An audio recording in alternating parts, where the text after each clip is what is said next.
G5 governors, led by the Rivers State Governor, Nyesom Wike, have met with the presidential candidate of the All Progressives Congress, Bola Ahmed Tinubu, in London. The People's Democratic Party on Wednesday announced that they are considering expelling the aggrieved governors if they were to go ahead to announce their support for any presidential candidate other than Atiku Abubakar. According to reports, another option being considered by the leadership of the PDP is the dissolution of the party's structures in the respective states of the G5 governors, which will in turn affect the political ambition of some members of the group. The governors were said to have traveled to the United Kingdom for a strategic meeting with the APC standard-bearer, who is reported to have lobbied for the endorsement of the 5 governors during the marathon meeting, which was held in London on Tuesday. Ayo.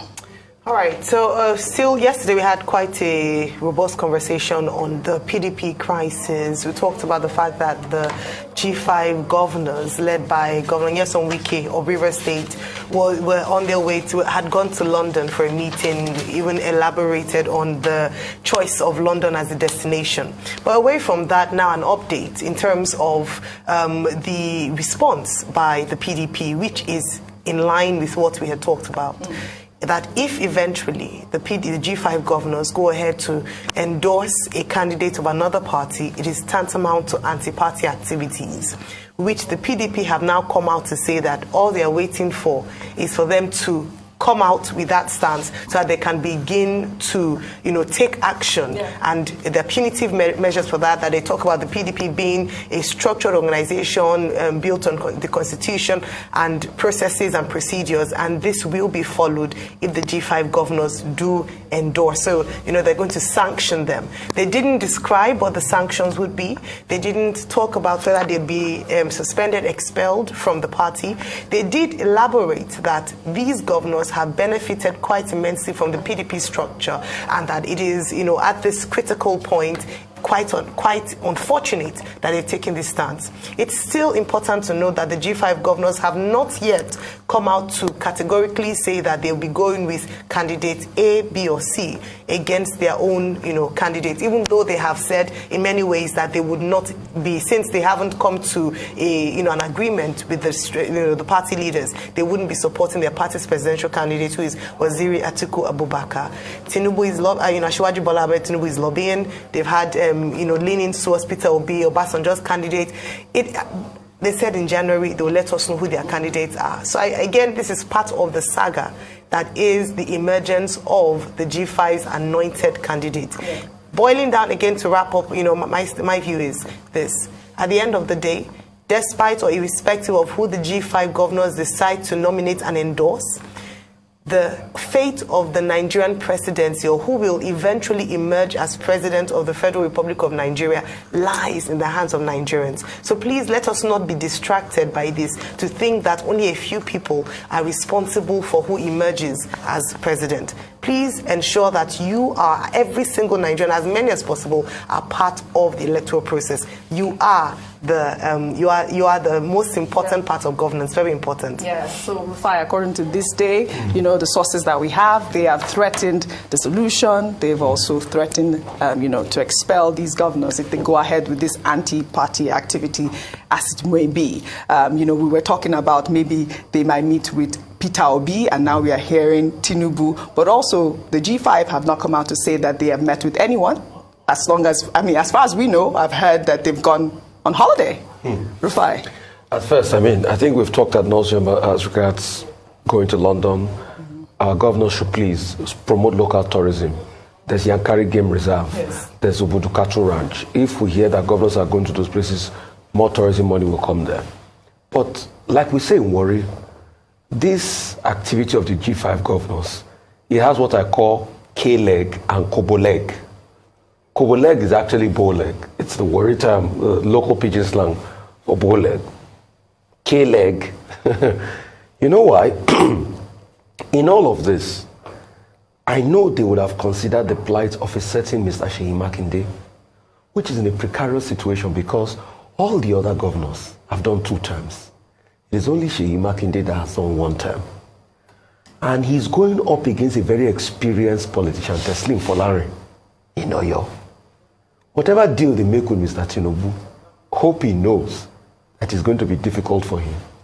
Because Teslim Folari, having had a run at the governorship so many times, being a senator, all right, he's a tested politician in Oyo State. So if they make a deal with Tinubu, give him that assurance? I doubt.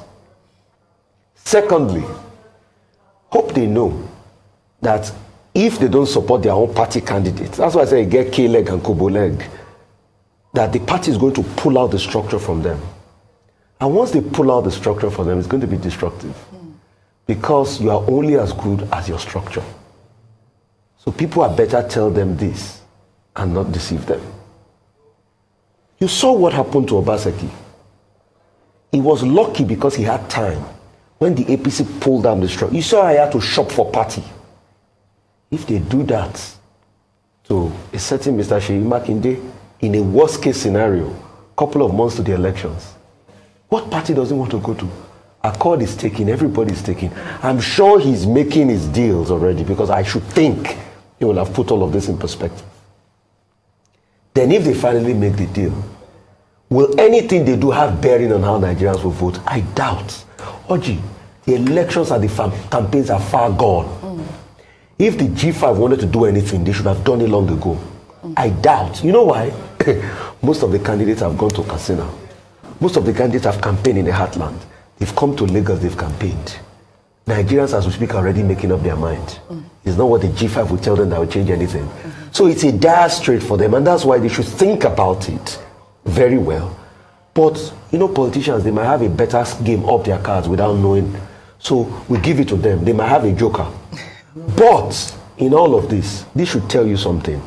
That the APC and PDP will abuse themselves tomorrow. But you can see them going to make deals at the back at your own expense. So Nigerians, please shine your eye. Always say that. Be wise. Shine your eye. So they are not enemies. Oh. All right, Dr. But really quickly, you ask very quickly, it's not only Sheyi Makinde that is vulnerable. Sheyi Makinde is seeking a second term.